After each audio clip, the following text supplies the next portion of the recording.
Why Chelsea? Why not?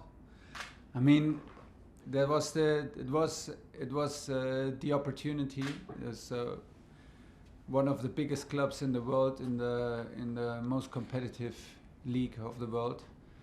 It was the moment, and it felt like we should absolutely not miss the chance to be part of the Chelsea family and to compete for titles with the best managers and the best teams. So that was a pretty easy choice. Does it concern you at all, the club's reputation for getting rid of managers quite quickly?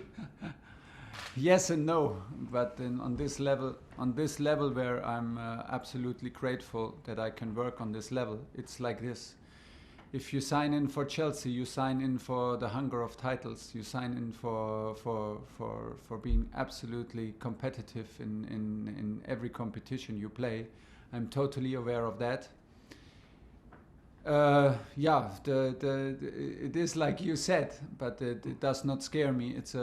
We have big ambition. Me myself, I have biggest ambitions.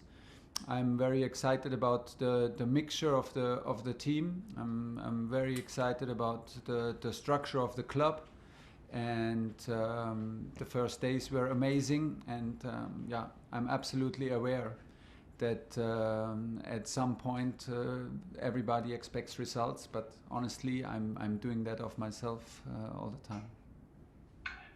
You're a extremely experienced coach. You've won many things. You seem like a nice guy. Are you concerned at all that there might be a fan backlash, because Frank Lampard is obviously a legend at the club? Yeah.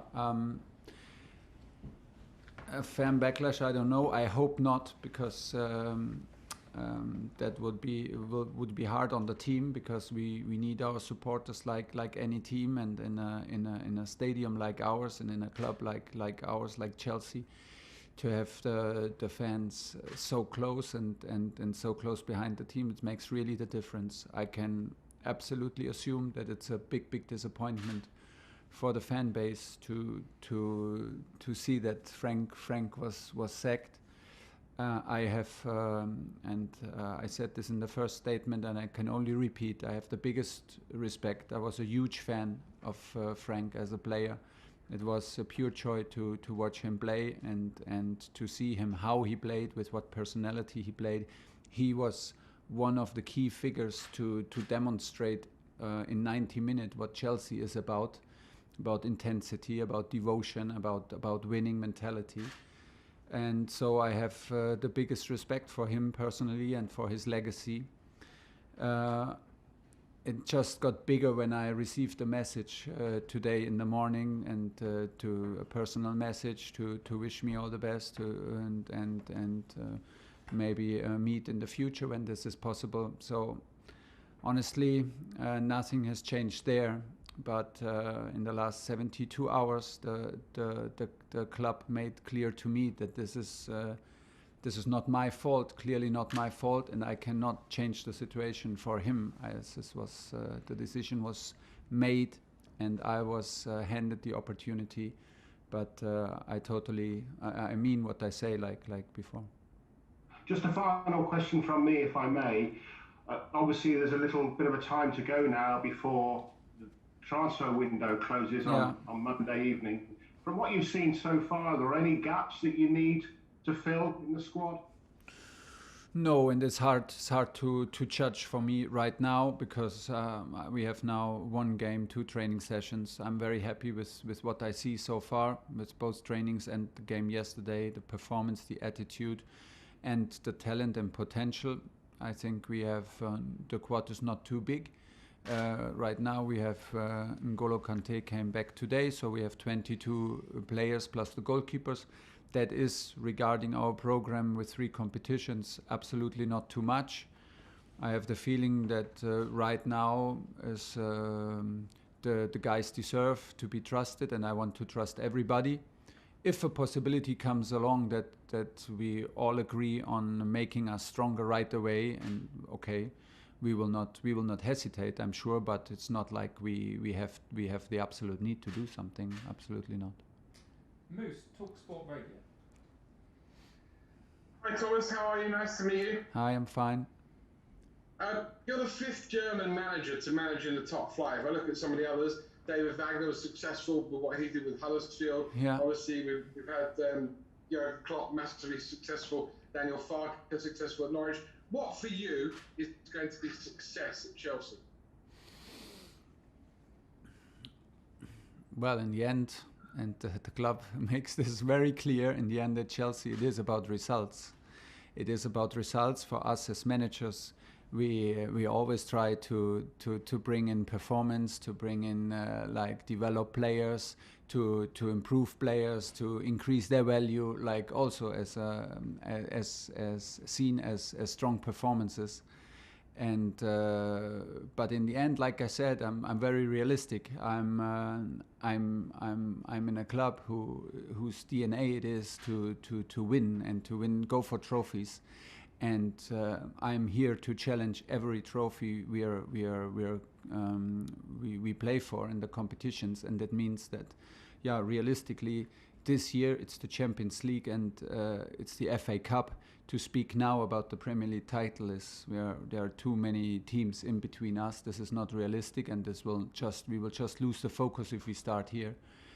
But our job is also about relations in the club, and relations, of course, with the team, and to push everybody to the limit. And success is also to make the stadium happy. People should be excited to come to Stamford Bridge. People should be excited to watch our team. People should be excited and feel that the team plays with a special kind of energy and atmosphere. These are also the soft points of success. But in the end, we don't need to talk around a lot. At Chelsea, you play for trophies and titles. Do you think it's coincidence that you're German and that Chelsea need to get the best out of Timo Werner and Kai Havertz? Or am I being very cynical if I sit here and say that's one of the reasons why you were chosen, because Christian Pulisic, but mainly those two? Yeah, hopefully they talked. If it's like this, then that means they talked good about me, no?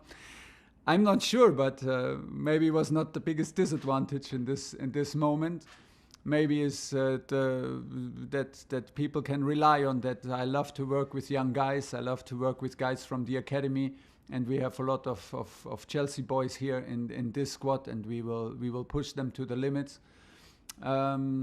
Yeah, but it was, like I said also yesterday, it was a bit strange. I step up for the first time in the middle of a season, one day before a match, and you do the first meeting, and you already know 4, 5, 6, 7 players. Because of course maybe they're German, maybe I have worked already with them or at least spoken with them, so that made it a bit easier for me. But hopefully there were some other reasons than just my nationality to be coach now. Last one, Moose, please. Last one. I don't know if it's true, so it may not be true, but I read somewhere as a young boy, your favourite club in the Premier League in England was Tottenham Hotspur. Is that right? Oh, you're really digging deep, huh? No, I just yeah. No, but I want to be very honest, because we played the EuroLeague game with Dortmund in Tottenham, and everybody there was very friendly, and I just explained it. When I was young, there was no daily match live on the TV. There was no daily match live from Bundesliga. So what I could actually see was 1-2 minutes every 4 weeks.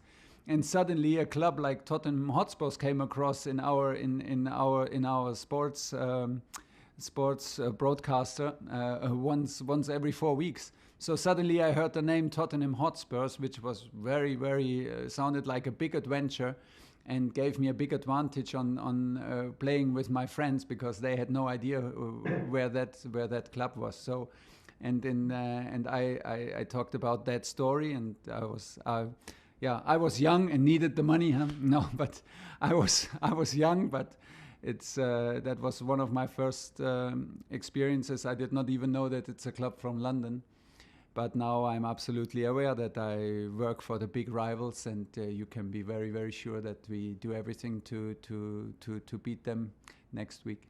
John Southall. Hi Thomas, John here from the BBC. Nice to meet you. How challenging is it to take over a club and a challenge like this in the middle of a season, especially a season like this where there are so many games coming up in a short space of time? Yeah. You might not get the time you would like on the training ground. Yeah, big challenge, because it is like you say, and we miss the supporters and we miss the energy. But it's not only the supporters that we miss. We miss also, for me, it's crucial to create a certain a special atmosphere and a bond on a daily basis here at Cobham Training Ground in the dressing room. But due to the COVID situation, we have a social distancing rule here. So at the moment we're using three changing rooms for our team. We cannot be in the gym or everybody together at the same time. We have to, and for me we cannot do the biggest celebrations in training when we do a 6 against 6. And all these little details that you maybe normally don't talk about and don't think about, they make the difference. Like also, they can make the difference to create a certain bond and a certain glue between the players, and to create an atmosphere that you step into a dressing room and that you can really feel it, and they are joking with each other and they bond with each other and they are like arguing with each other. That does simply not exist. And at the same time, of course, the biggest impact are the empty stadiums. And then, like you said, everybody is like, it affects everybody also on a personal level. So some players are a bit more scared than the others, more worried about parents, about grandparents. This is a huge thing to deal. And and we deal on this now and step up in the middle of a season. Yeah, but at the same time, like I said, there was no time to overthink it, and maybe that was good.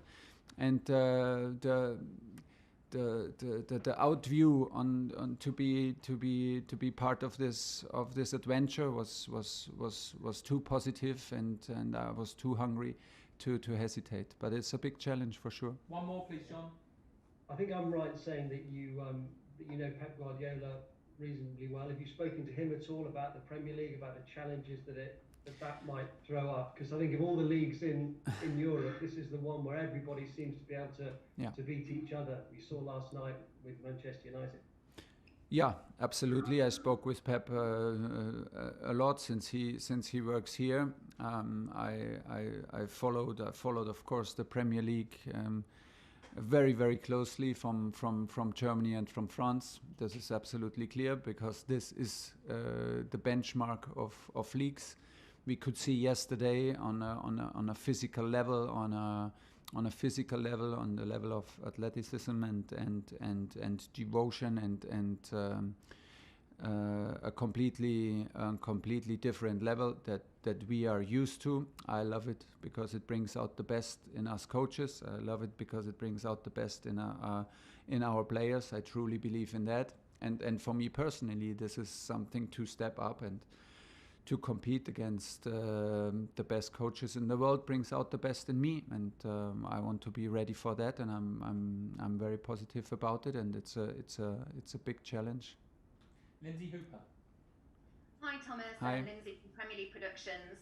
You made 3 changes for the game against Wolves, and you brought in experienced players, Giroud, Azpilicueta and Jorginho to start. I wondered whether fans should read much into that and the direction that you might want to go in. No.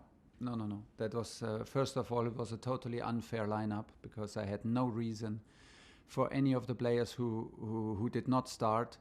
I had no reason why they did not start, because everybody deserved, because we started from 0 and the training before was excellent. So I made the choices for a little bit more experience, because I thought that if a club like Chelsea changes the coach in the middle of a season, a new coach steps in one day before the game, it's the 9th place. There are a lot of teams. I did not know how it affected the young players. I opted for a bit more experience tomorrow, and to put this weight and responsibility on the shoulders of the more experienced players.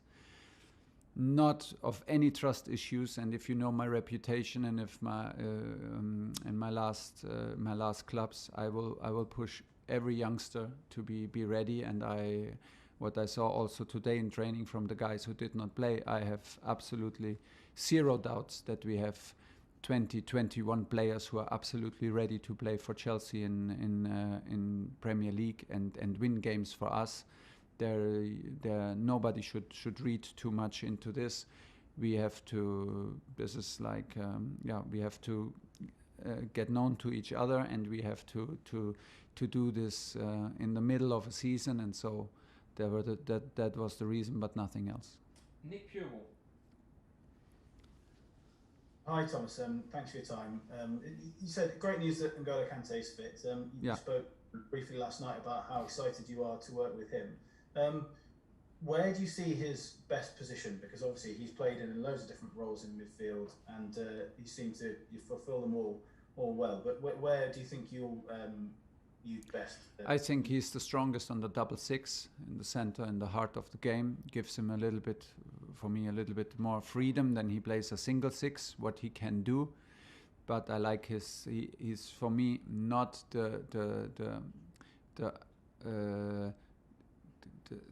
his strength is not to be the to Kerr. Turn it around. For me he's a double six because we can use his energy, and we can use his range, his volume in his game, his ability to recuperate and recover balls everywhere on the pitch. For me, he's a guy who is a big helper for everybody, with a big potential, with a mentality of a helper, of a water carrier, but at the same time a world-class player who played a crucial role in the World Cup win for France, and that's why it's super important to have him. And for me, the double six is the best role for him, because it gives him a bit more freedom than he plays the single six, which demands a bit more discipline on the position and maybe cuts his wing a little bit, but I'm sure he could also play there. Okay, we've got time for two more in this section, then we're going to move on to the dailies and finish with Sundays. Carrie, one question for you, and then we'll go to Raphael from Germany Sky. Hi Thomas, Carrie here from beIN Sports. I have to ask you two questions in one then, apologies.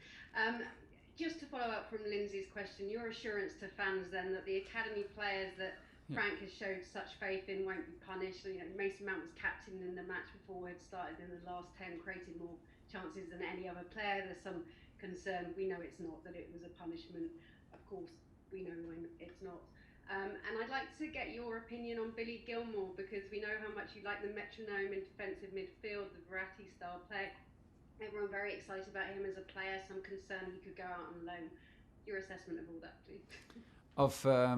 Of Mason and Billy. Yeah. And why you chose to leave. It was just, I wanted like I said, I can only repeat, I wanted to take the weight off their shoulders. Of course, when I told them they are absolutely sure they can handle the weight, okay, I have no trust issues, but I wanted to give the responsibility in this special moment to a bit more experienced players, and have them in hand to be have them in hand to have strong guys also from the bench.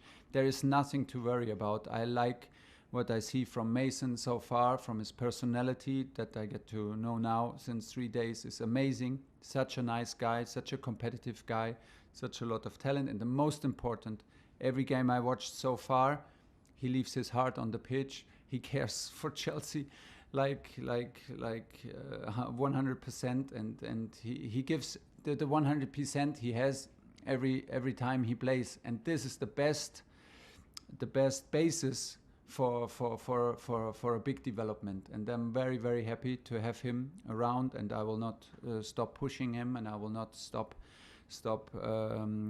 guiding him, and I will not stop trusting him. This is absolutely nothing to worry about.